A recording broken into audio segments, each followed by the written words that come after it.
Hello, you. I'm Lila Sanchoff, your host, and welcome to the Find You podcast, From Sick of It to Simply You. Here, our guests will tell us about their transformational journey and challenges they have faced. You also learn tips and strategies on how to do it yourself. Ready for some inspiration? Let's start. Vai tava mamma teica, ka ar stiklu nevajag spēlēties? Šodienas epizode dzirdēsim Anu Heisenbergu Varnasi un Ievu Zemīti, sociāla uzņēmuma Stikla māja jeb Glass Point Studio dibinātājas. Uzzini, kā rādās ideja par sociālu uzņēmumu un kā ar sociālu uzņēmējdarbību veidot labāku sabiedrību. Caur daudzveidību iekļaušanos, atvērtam durvīm savai darbnīcai un pat materiālu apstrādei. Šī epizode ir tapusi sadarbībā ar Latvijas sociālās uzņēmējdarbības asociāciju projekta Podcasting-Based Social Impact Learning Environment, ko līdzfinansēja Eiropas Savienības Erasmus Plus programma.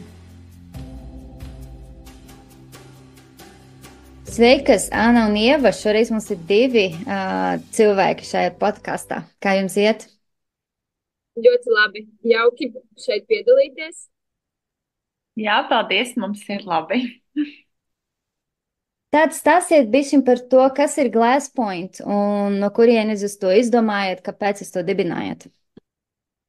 Tātad Glass Point ir stikla apstrādes uzņēmums. Mēs nodarbojamies ar dažāda veida stikla darbiem.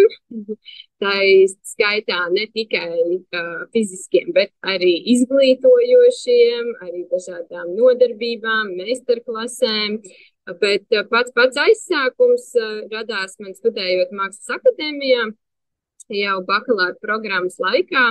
Es zināju, ka es gribu savu uzņēmumu. Un, protams, tajā mirklī jau nebija īsti skaidrs, kāds būs tas formāts, bet es noteikti vēlējos, lai viņš ir tāds atvērts, pieejams, un, teiksim, šīs te meistarklases un nodarbības noteikti, lai ir daļa no tā, jo līdz tam man vienmēr šķita, un ar ko es arī saskāros, klausoties, teiksim, apkārtējo cilvēku komentārus, ka stikls ir tāds ļoti ekskluzīvs, ļoti nepieejams, neizprotams varbūt, mazliet tāds mistēriju viņu apvī. Un likās, ka tā varētu būt tieši tā niša, ar ko es varētu veidot un attīstīt savu uzņēmumu. Tā kā mazliet padarīt šo te nozari tādu atvērtāku un vairāk pieejamu interesantiem, ja ne tikai, teiksim, biznesa klientiem, bet arī jebkuram, kuram gribas kaut ko vairāk uzzināt par šo materiālu. Un tā, jā, absolvējot Mākslas akadēmiju un studiju laikā jau es iepazinos ar Ievu, kur šobrīd ir mani kolēģe, un tad no tās idejas, kad kaut kas tāds ir nepieciešams, jau attīstījās Glass Point, un mēs tad kopā arī nodibinājām šo te uzņēmumu sākumā kā vienkāršu parastu sijā nekā, teiksim, sociālu uzņēmumu. Jā, un tu iepriekš pieminēji, ka īstenībā tu biji ļoti pārsteigta ar to, ka Glass Point ir sociālais uzņēmums. Tev nebija skaidrs, kā der šim iedzienam. Tad, jā, varbūt Ieva var vairāk pastāstīt par to, kas ir sociālais uzņēmums un kāpēc Glass Point iedarās. Jā, jo to patiesībā sapratām tieši tajā brīdī, ka mēs jau ļoti aktīvi darījām. Un tā kā jau Anna minēja, sabiedrības iesaiste, šīs te kultūras daudzveidības veicināšanai cilvēkiem pieejams materiāls, kuru tu vari izmantot, un pat nav prātā ienācis, ka arī uz tevi tas attiecas individuāli, kā uz cilvēku. Un ka mēs uzņēmām visdažādākās sabiedrības grupas, ieinteresējam, ieintegrējam caur apmācībām, caur meistarklasēm, viņi izprot šo te stikla materiālu, tās daudzveidīgās iespējas, un šādā veidā mēs ļoti lielu akcentu patiesībā sniedzam tieši tādai daudzveidībai, kultūras daudzveidības pieejamības nodrošināšanai. Un tas ir viens no tiem aspektiem, kas tā kā ir patstāvīga daļa no darba. Tas nav nekas īpašs, nav nekas unikāls. Tieši tāpat vēl viens virziens ir šis te vides aspekts, kurš arī nav, tā kā, teiksim, mērķiecīgi radīts, bet tas vienkārši dabīgi ir attīstījies, ka otrais tiek pārstrādāts logu stikls, kuru principā nekā īsti izmantot nevar, to vienkārši cilvēki par maksu var nodot, un viņi to nedara. Un šis logu stikls daudz kur krājās, un tajā vienā brīdī, kad mēs uztaisījām uzsaukumu Latvijas mērogā, man joprojām ir pierakstu klāte pilna ar telefoniem un ar visādiem krājumiem, ko cilvēki labprāt atdotu, lai no tā tiek radīti produkti, jo tas tiešām ir problemātisks jautājums. Un, ja tādā virzienā ejam, tad tur ir vēl daudz citu tieši stikla pārstrādes jautājumā. Ļoti maz Latvijā šobrīd tiek pārstrādāts stikls, un tas nav tikai Latvijas jautājums, un šis te vidas aspekts un ilgtspējas aspekts ir arī ārkārtīgi būtisks. Tā kā no prakses mēs nonācām līdz tam, ka patiesībā mēs atbilstam sociālā uzņēmuma statusam, un tad arī Labklājības ministrijā pierādījām to savu darbību, pierādījām, ka mums ir strādājošs biznes, jo sociāla uzņēmuma divas komponentes ir risināt šos sabiedrībai nozīmīgos jautājumus un arī pelnīt naudu un spēt to biznesa modeli izveidot tādu, lai var tiem klientiem piedāvāt pakalpojumu, kas viņiem ir interesants, un arī nodrošināt šo te jautājumu sociālo aspektu.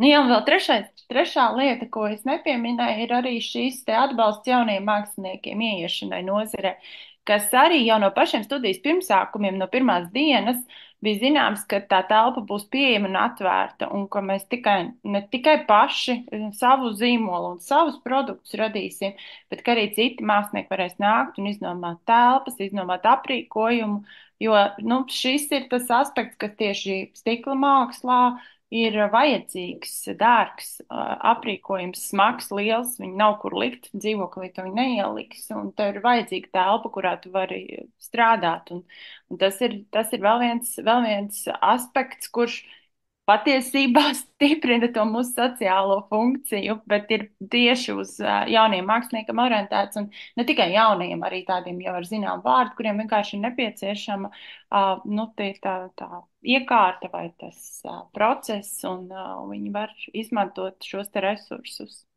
Nāk arī ne tikai no stikla nozares, bet mums ir sadarbības ar dažādiem citu nozaru māksliniekiem, kuriem, piemēram, ir nepieciešams kādas detaļas viņu radošajās izpausmēs, tad mēs arī palīdzam. Piemēram, mums bija sadarbības projekts ar Mākslinieku apvienību Orbīta, kur mēs palīdzējām realizēt tādus stikla kupolus.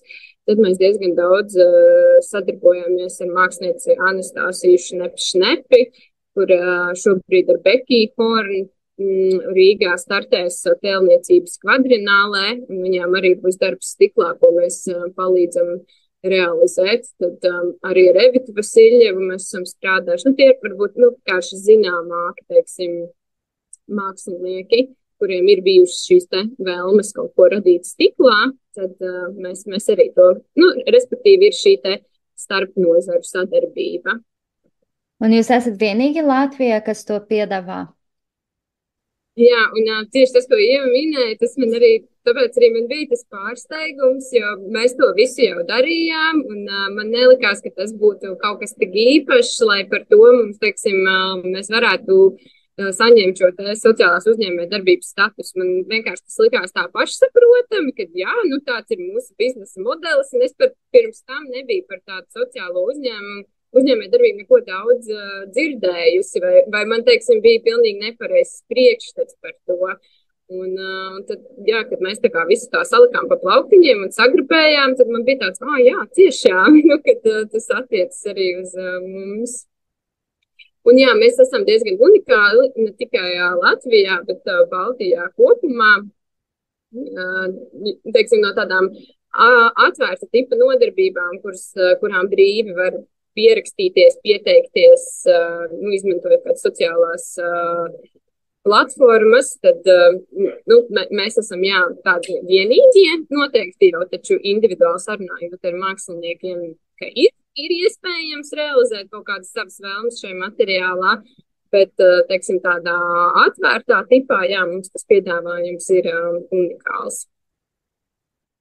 Un kā tieši jūs nodrošinājat to daudzveidību? Kāda veida mākslinieki vai cilvēki nāk uz jūsu nodarbībām? Es varbūt sākšu tad ar to dažādajām iespējām, kas ir jau standartā pieejams cilvēkam, kurš nekad nav redzējis un strādājis ar stiklu kā ar materiālu, un kuram patiesībā nav arī nekāda mērķa perspektīvā strādāt ar stiklu kā ar materiālu, bet kurš vēlās praktisku, radošu, tādu piedzīvojumu, izbaudīt šo procesu, pamēģināt kaut ko, izbaudīt, kāds ir tas, it sevišķi tiem, kas nosēž birojā pie datora visu savu darba dienu, tad vakarā var atnākt un vienkārši izbaudīt mozaīkas tehnikā trauku veidošanu. Un šī ir viena no mūsu auditorijām, kas tiešām varbūt vienu reizi ir tādi klienti, kas nāk jau kopš mums jau 7 gadus, jau kopš pirmajām tikšanās reizēm ar klientiem. Tā, ka tas nav individuāli, ka tu viens pats vari atnākt, mēs veidojam grupas, un tas, protams, ir maksas pakalpojums, bet šīs ir tas segments, kurš vienkārši var pilnīgi brīvi tādā izklaides izglītības formātā vienkārši izbaudīt procesu. Ir tādi, kuri grib īstenot savas idejas, un arī tāda grupa ir diezgan liela, kuri vienkārši izdomājusi ir, ka viņš grib tādu dekoru, un viņš tādu grib pats uztaisīt. Un tā ir vēl viena ļoti svarīga iedzīvotāja grupa, kurā vienkārši, tā kā labprāt paši rada, bet, ar stikla materiālu atkal tur ir vajadzīgas zināšanas, lai ķertos klāt, ir vajadzīgi instrumenti, lai to darītu. Tas nevar tā kā pavisam bez tās palīdzības nevar ar to strādāt. Tad tā ir vēl viena grupa, kas nāk. Mums ir ļoti daudz cilvēku, kas izrāda interesi, ko pavadīt svētkus. Un tur ir visdažādākajos vecmāmiņas kopā ar mazbērniem un no ārzemju rādi, kas arī pavisam nesen uzzināja par ģimeni, kas braucot, izrādās katru vasaru no Nīderlandes vai es vairs valsti neatceros, bet sarunās, jūs esat no Glāztona, tā mēs tur pie jūsu mākslinieces Annas jau nākam katru vasaru braucam, mums ir jau tāda tradīcija, ka ir tādas vienkārši jau kā tradīcijas kopā pavadīt laiku, saturīgi kopā pavadīt laiku un tad radīt kādus darbus.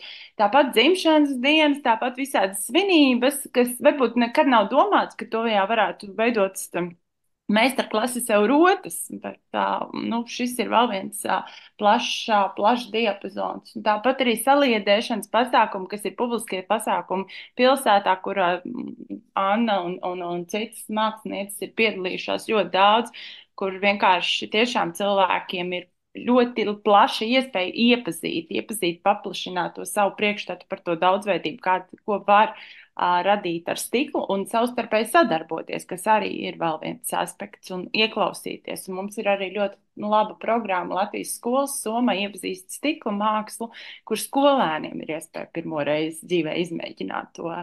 Varbūt kāds kaut kur ir kādreiz darījis, bet pirmo reizi tā kā saprast, ka stiklu var griezt. Jā, un kā to darīt, un kas tas tāds ir. Un ir ļoti sagatavots izzinošs materiāls, un arī iespēja strādāt pašiem veidot sirsnīgas formas dekorus. Tā kā tas pakalpojumu klāsts, kas ir saistīts ar to iepazīšanu, izglītošanos, un tad tas viss novad līdz tādam apmācību līmenim, kas jau ir bijis profesionālajiem māksliniekiem, ir bijusi arī ļoti mērķiecīgas apmācības tiem, kas vēlās tālāk mācīt citus, un to mēs redzam arī kā vienu tādu, treneris formātā, kur Anna apmāca mākslas skolās cilvēkus, kas tālāk var atkal strādāt ar bērniem. Un mums ir šie komplekti, kas ir arī rezultāts sociālās uzņēmēja darbības vienai no formātiem, kur mēs puldeļu griešanas komplektu sagatavojām mērķiecīgi, lai cilvēki paši var mājās ir varbūt mazāk, bet tieši tādos kolektīvos, kur tu zini, kā tev iedod apmācību, tev iedod visu to materiālu sagatavotu, un tu zini, kā ar to darīt. Jo to tu vari atrast arī internetā, bet ar to nepietiek, lai saprastu, kā tas process strādā un ka tu nonāc līdz tam rezultātam. Un kā cilvēki var uzzināt par tādām meistarklāsēm? Parasti viņi raksta un saka, ko viņi grib, un tad jūs saliekat grupas, vai grupas jau ir kaut kur paziņotas? Jā, mums ir visa informācija mūsu mājaslapā, un arī Facebookā, Instagramā mēs ik pa laikam liekam, bet jā, protams, privāts pasākums mums piesaka pārsvarā vai individuāli, vai zvanot, vai rakstot e-pastu, bet mēs cenšamies arī organizēt pārsvarā, tas ir piekdienas vakaros, tādas atvērta tipa nodarbības, kur tā kā, jebkurš var nākt un piedalīties. Labi, pēc tam visas saites būs pieejamas kopā ar šo epizodi, tā kā visi var tur tikt klāt un skatīties. Bet tagad es gribēju runāt arī par to otru aspektu, ko tu pieminēji par vidi, par to, kā jūs varat logus, stiklus izmantot. Tad no kurienes jūs vairāk dabūjiet tos stiklus? No rūpniecībām, no veikaliem, no cilvēkiem, no privātpersonām? Jā, ļoti dažādi. Tas būs atkarīgs no pasūtījuma. Teiksim, tāda nelielā tirāžā, ka mēs izgatavojam līdz 50, 80 vienībām. Mums, teiksim, pietiek ar to, ko mums atved, kad ir kāds uzsaukums.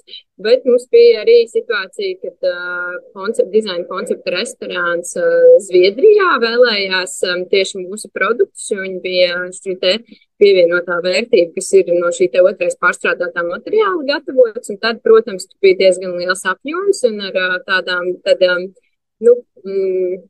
individuālu personu piegādēm mums vairs nepietika, un tad mēs izmantojām to stiklu, kas paliek pāri lielajām logu ražotāju firmām. Respektīvi, viņiem tas gabaliņš ir pārāk maziņš, viņš jebkurā gadījumā tiek utilizēts, bet mums tas ir pietiekoši. Plus arī tad tur mēs varam sasniegt lielākus apjomus šim stiklam. Tā kā tie ceļi ir dažādi, jā, kā mēs nonākam. Tas ir atkarīgs no projekta, cik daudz ir nepieciešams tas materiāls. Bet tad, ja cilvēks maina logu savā mājā, nezinu, no koka logiem uz jauniem logiem, viņi var jums zvanīt un pateikt, man šeit ir logus, man nav ko darīt ar viņiem, vai tas nav tieši jums? Skatās, jā, kādi viņi ir, jo, diemžēl, mēs nevaram pilnīgi visu izmantot. Ja mums ir tur tādi ierobežojumi, kā, piemēram, viņam būtu jābūt 4 mm, jo mūsu tās kolekcijas ir tieši pielāgotas šī te biezumu stiklam. Arī, teiksim, kāda ir tā kvalitāte, jo es esmu ļoti daudz eksperimentējusi un mēģinājusi, un man ir bijis tā, ka atved tur ar zāli un gliemežiem aplikušas, tāds diezgan šausmīgā stāvoklī, un tad pat šī te augstā temperatūra krāsnī nav spējīga šo te organiku iznīcināt līdz tādam līmenim, lai tas produkts pēc tam būtu pievilcīgs tam patērētājiem, jo mums jau ir svarīgi arī ne tikai uztaisīt kaut ko, bet uztaisīt to kvalitatīvi un uztaisīt tā, ka tu šo lietu paņem un tu uz viņu skaties un tev nav šī te sajūta, ka tas kaut kas tur vecs, briesmīgs bijis un tāds pats vecs briesmīgs arī tas ir sanācis. Ja? Tas ir tomēr svarīgi, ka viņam ir šī te kvalitāte. Tāpēc tā gluži tur ir jāskatās un jāvērtē, jā, bet noteikti var uzrakstīt un atsūtīt fotogrāfijas, tā kā pilnīgi mierīgi to var darīt, jā. Tad mēs apskatāmies, ko no tā var iegūt. Labi. Kas tev lika no sākuma ar stiklu strādāt? Kāpēc tieši ar stiklu? Man liekas, tas ļoti labs jautājums ir, jo es tieši nesen ar kolēģiem mēs par šo te runājām un domājām, ka laikam mēs nepazīstam nevienu cilvēku pasaulē, kurš būtu tā ap to brīdi vecumu, ka tev ir jāizvēlās profesija, pateic, es būšu stikla mākslinieks, tas izklausās vienkārši šausmīgi dīvaini, un tad katram tie ceļi, kā līdz šim materiālam nonākt, ir dažādi, un manā gadījumā tā bija tāda laimīga nejaušība, jo es pirms tam mācījos Rīgas dizaina un mākslas vidusskolā metāla dizainu, ko es arī absolvēju, un tad attiecīgi iegūst šo te vidējo profesionālo izglītību, un tad varēja tālāk startēt uz akadēmiju, vai arī patiesībā jau sākt veidot savu karjeru ar šo te metālu apstrādi, bet es izlēmu, ka es tomēr vēlos stāties mākslas akadēmijā un gribu mainīt šo te nozari, materiālu. Jā, nodaļu materiālu nozari, un tad skatījos, kāds ir tas piedāvājums. Nevarēja tā īsti izlemt. Protams, tas pirmais impulss ir, kad jāiet ir uz glaznotājiem vai grafiķiem, jo visi tur iet, un tas ir tik saprotami un populāri, un liels konkurss, un tad tas ir kaut kas labs obligāti. Bet, jā, es tā izvērtēju tās savas iespējas, un tad domāju, ka paskatīšos, kādas ir vēl tās alternatīvas, jo tomēr Mākslas akadēmija piedāvā ļoti, ļoti plašu šo te programmu klāstu. Un tā pilnīgi atteikties no kaut kāda veida materiāla, man laikam arī līdz galam negribējās. Un tad mēs domājam, pamēģināsim to stiklu, kas tas tāds ir. Jo ļoti fantastisks, brīnišķīgs materiāls tādā ziņā, ka ar viņu ir iespējams strādāt gan telpā, gan platnē, gan ar gaismu, gan ar krāsu, viņu ir iespējams glaznot, viņu ir iespējams veidot skulptūrāli. Šīs te iespējas ir ļoti, ļoti plašas, un tas man uzrunāja tieši iestāties stikla mākslas nodaļā un pamēģināt, kā tad tas būs. Un ja galīgi nepatiks, tad jau pēc tam tās nodaļas varētu arī samainīt. Man bija tāds plāns B mazliet galvā. Bet, jā, pirmajās 2 nedēļās es jau biju pilnībā apburta un sapratu, ka šī ir mana vieta un ka es nekur citur neiešu. Un es tā jūtos patiesībā joprojām, jo cik daudz gadi jau ir pagājuši, mums studija jau 7. gads iet. Un vēl viss tas apmācības process arī ir 4 gadi bakalaurs un 2 gadi maģistrs. Un joprojām šis materiāls šķiet pārsteidzošs un unikāls un nav nekādas rutīnas, nav tāda, tas nešķiet tā pierasti un ierasti visu laiku šis brīnums ikdienā, tas saglabājas. Un liekas, ka tas ir reti kurā nozarē un reti kurā darbā var kaut ko tādu piedzīvot, tāpēc jā, es esmu katru dienu ļoti pateicīgi atverot studijas durvis. Jā, es redzēju jūsu sociālos stiklus un ir iespaidīgi, cik dažādi tas viss ir, ka var tik daudz taisīt ar stiklu. Ir ļoti, ļoti skaisti. Tad, ko vēl jūs gribētu stāstīt mūsu klausītājiem, varbūt, lai viņus iedvesmotu nākt un mēģināt kaut ko radīt? Es teiktu, ka vienkārši vajag pamēģināt, jo tā ir viena lieta, ko var praksē tikai pamēģināt, paskatīties uz to, kā uz tādu vieglas formas. Anna ir tā kā ļoti iedvesmojoša arī stāstītāja un ļoti daudz informācijas var iegūt arī vienkārši atnākot un kopā pavadot laiku ar savu ģimeni un pamēģinot kādu vienu tehniku stikla mākslā un radīt sev kādu skaistu lietu paši sev. Jā, noteikti nebaidīties arī. Tas šķiet tā.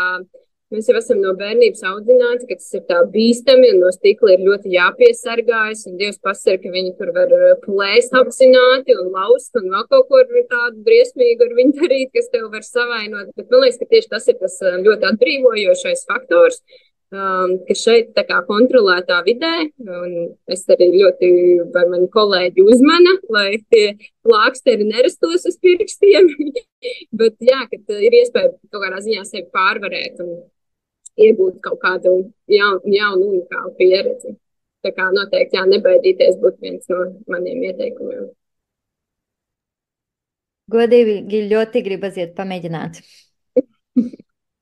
Paldies liels par šo interviju. Ceru, ka ļoti daudz cilvēki atnāks.